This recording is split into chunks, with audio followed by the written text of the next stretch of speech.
to set you up in the camera here, and we're going to go over some basic stuff. Now, I need to be able to show you this in some detail, guys.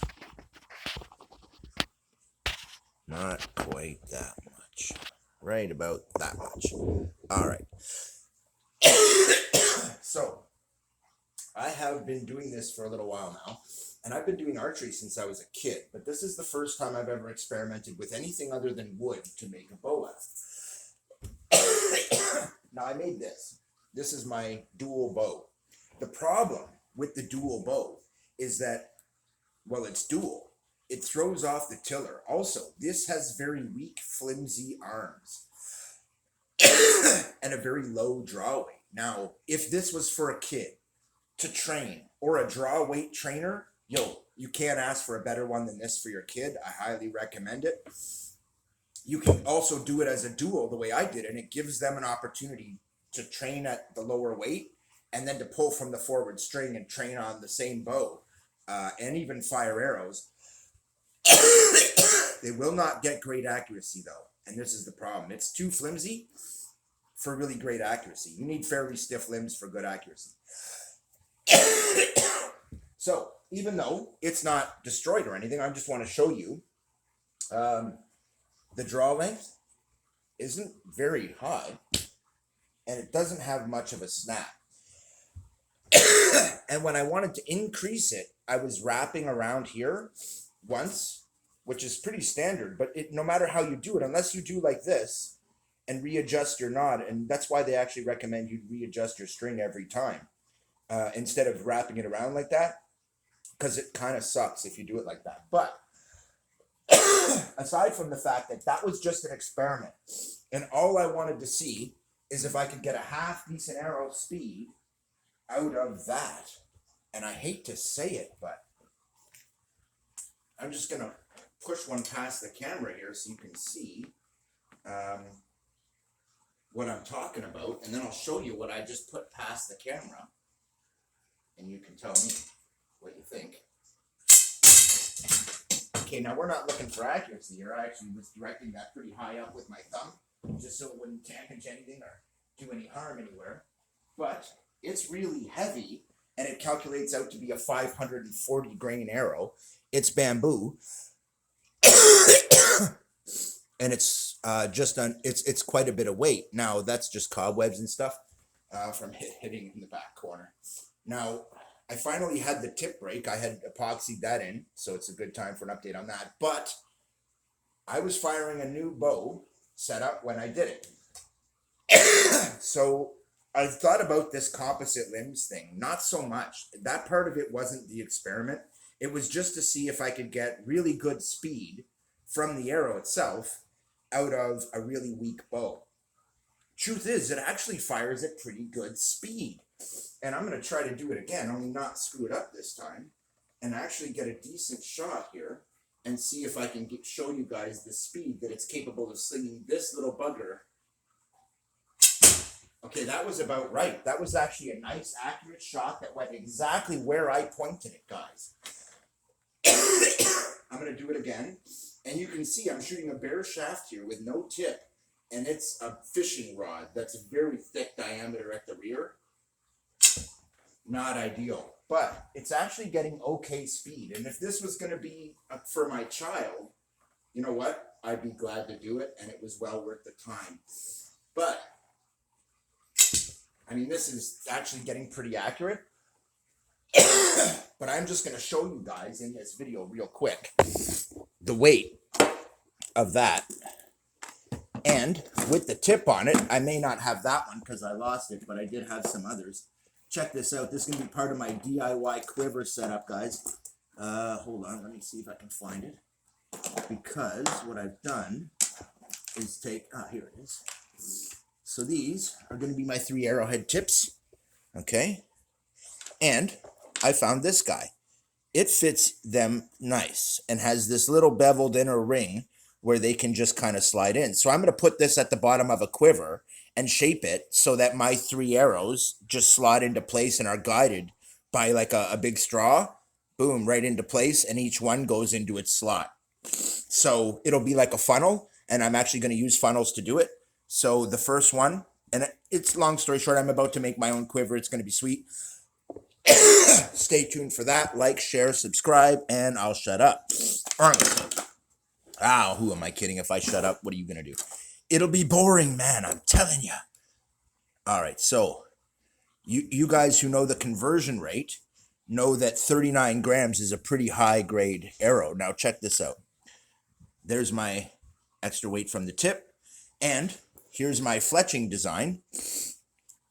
So here's the weight from those. And since I do have to use glue, but I am going to notch them out, this will be lighter. Plus, this is pretty thick bamboo, and you can see it's still got the servings on it. It was a fishing rod, and all I did was notch it out. I mean, this is increasing in diameter as it goes back. Worst thing possible, hugely heavy, wickedly tail heavy. The worst possible thing I could try and sling, guys. And look at the total weight. And you see what I'm talking about, 42 grams. At 41, I think I calculated it out to be 540 something. I can't quite remember. But that's pretty high grain, and I disliked it immensely. As an arrow, I can't recommend it. But I also can recommend it in other ways, because the responsiveness of this, the stiffness of this, makes it really good if you're pushing a fair bit of poundage. It leaps off the bow. If you're doing longer range, this could actually be absolutely epic. But because I'm trying to shoot at a target that's only 7 meters away, because that's inside my home and that's the farthest I can go, I actually don't want to take it outside. We have neighbors and stuff. And if I take it into the backyard, before I do it, I want to make sure it's accurate enough that I'm not missing. Especially, or anything else, like having the bow shatter all of a sudden, or anything like that. Can't happen. Like, it's unacceptable. If it does around neighbors, both our neighbors on both sides have kids and pets. We have pets. So I just don't want to take the chance. But enough babble. Let's get to it.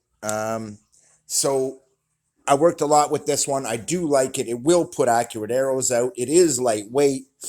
It's a great training bow. I can hand it to just about anybody and say, here, go shoot this. Give them some actual decent weight arrows. And this has actually got a pretty good speed to it. For such a light poundage bow, it feels like it's 12 pounds. It's really more like 25, but it's light. But that's how I wanted it.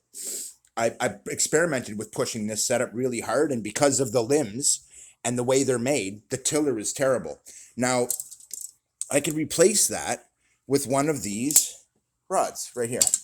And these two, they look exactly the same, guys. Okay? But you can see they're slightly different colors. I actually have quite a few different colors of these.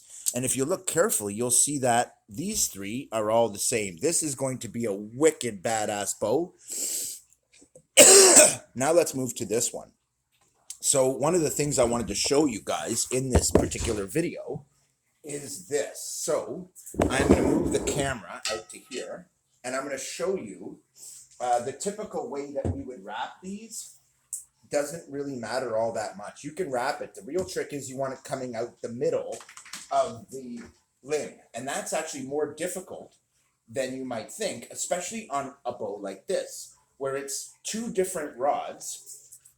But the reason I've chose these is this yellow one is stronger, much stronger, but the other one is still quite strong. They're actually close to each other in strength, but this is the harder metallurgy kind of a thing. And when you have a harder substance of any kind, whether it's metal or anything else, chances are it's also ready to shatter. They're brittle.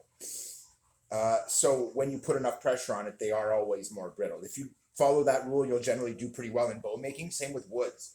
If you want a softer wood, you're going to put a hard wood at the center that doesn't have as much flex for the handle and for the mid part of the bow, and make your limbs of a softer wood. You do very well. You can back those limbs with that harder wood in thin layers to make it really, really nice too. And I love that kind of stuff. But I don't have a shop to make that, and wood's expensive and all that good stuff. The tools are mostly the problem. They are expensive. But check this out. This is an easy way to do your serving on these modern fiberglass rod bows. And I'm going to recommend this one to you right now because it's epic. Okay, so this is going to be in a case that's going to be a hockey stick. I'll show you guys later. I'm actually going to make this into a really nice bow, but these are pretty substantial diameters. If you can see, this is a 1/2 inch diameter. This is 3/8 or something like that, or 3/8. And they're just slightly smaller diameter, but it's also a different type. This one I can bend until it is at 90 degrees without much trouble, whereas this one I cannot. This one will shatter at 90 degrees, but the goal was to build enough poundage early enough that as strong as I am, I won't need that. Now, I'm at the point where I'm still bowing this. Now, I just wanted to show you. If you try and do it this way, guys, it's really awkward. You don't do it that way. You actually step into it this way so you can snap it between your legs like this. Okay? And now watch. See how tight that is? Now, I'm pretty strong and I can just bow it, but I just want to show you guys how I'm doing this. Oh, wow. More tension than I remember. So the trick is, I gotta try and show it to you guys. The trick is, not the tension, but the trick is I want to work my string down in between these 2 points. So this is the part where it's actually really tough to do.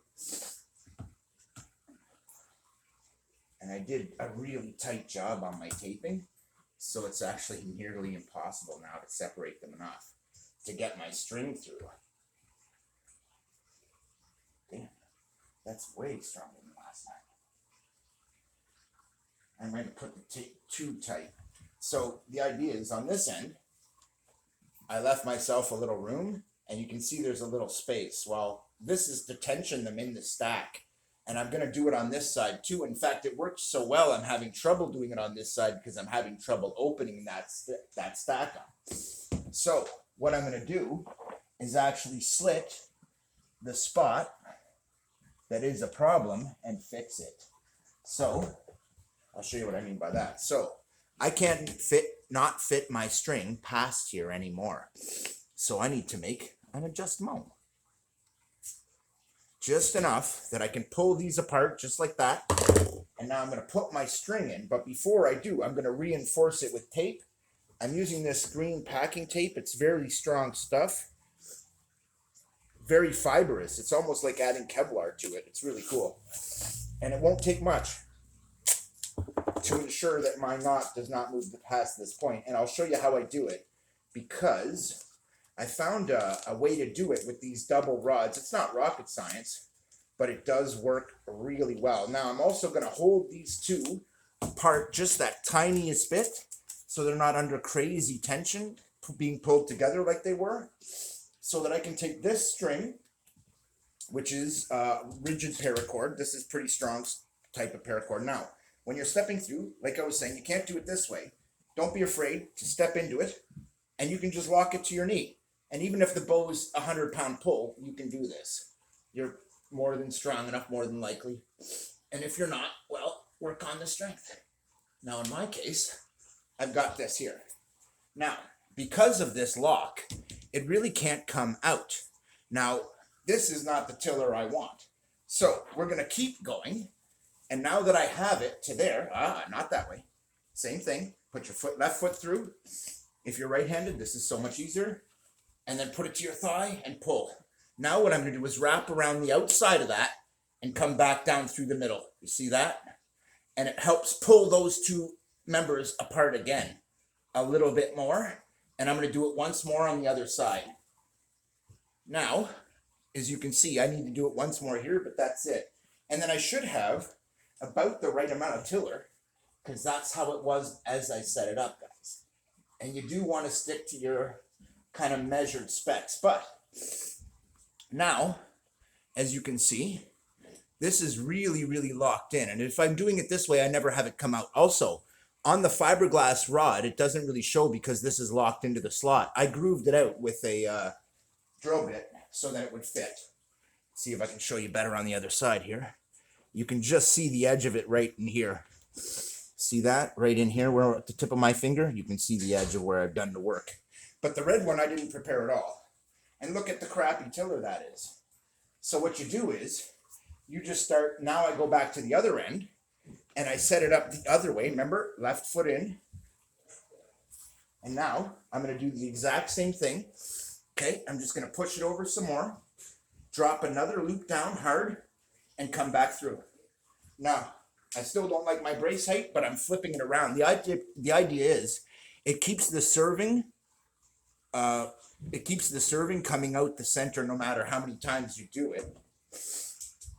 And I like this method because it's really working easy and fast, and you just loop a shot in like that. The trick is you never, ever, ever want to go backwards around. You always got to go up and over and then down and around so that you come right through the middle of it like that with your serving. And as long as you do that, you can just keep going until you have a shape you want. And now it's done. Okay, I have my brace height. And it's got some snap, baby. And it's still light enough. I can get right in there and make really strong shots with it. So that's it for this one, guys. Like, share, subscribe, and I will show you how to make really cool shit for cheap. That was the promise, and that is what we do. Now, this one has some unique qualities. I've seen a lot of people doing this. They're not doing it like mine. Not at all. But there's nothing wrong with that. But some of them are coming out brutal strengths. They're doing that, no doubt, because it's the internet and they want to show you. This is just a really good, reliable way to help it maintain good tiller, keep good strength. It's got the flexible rod that's real strong so it won't break. And the slightly stronger rod is the fiberglass rod. So when you're pulled to maximum deflection, it's got real support and it won't shatter because it's never going to be at the deflection that it should be to break. It's, in fact, it won't be anywhere close because you won't be physically able to draw it. At this point, it's a 55-inch bow, guys. And I got to tell you, I really love it. It's under really good tension. It holds good tiller because the string comes out dead center. It's really nice. And I've been experimenting with this for the last couple of days to try and find the best way to build a quick DIY hunt bow. And I got to tell you right now, this is it. Now I have way thicker material here. And I'm going to be making a powerful short bow out of this. But this stuff is so strong. When I go to do, oh, I almost stabbed myself in the guts. When I go to step into it and go to bow it, I realize it's more than strong enough on its own to give me a real challenge. And this right here, that's a 150-pound war bow on its own. I'm pretty sure it'll be about that poundage. I've seen other people do ones with these rods, just one of them, and they claimed it was an 80-pound bow. I will give it 120 to 135 at this point, 135 being my max draw, 120 being standard draw for me at about 31 inches. 32 and a half is my absolute max with comfort. And this bow will reach that without any trouble. It gives me a nice long draw. In fact, I haven't been to the full back of it yet. The paracord is stretched in from being on another bow, from being on the dual bow. But this is what I meant. I mean, I had so much extra paracord. That's a good tip for you guys. Always keep extra, because in the end, you could make it out of anything. You could make it out of tent poles. But if you have too short a string and you have longer members, you're fucked. It'll make it very difficult to make. But you don't even have to notch this. The way I've designed this, you could do this with 2 bamboo poles. You could do this with 2 tree branches in the bush. You could do this with just about anything, guys. Set it up the way I have here, and you'll see. I mean, all you have to do is have tape with you to bind it together. So be Canadian, carry duct tape, and keep your stick on the ice, eh? Keep that.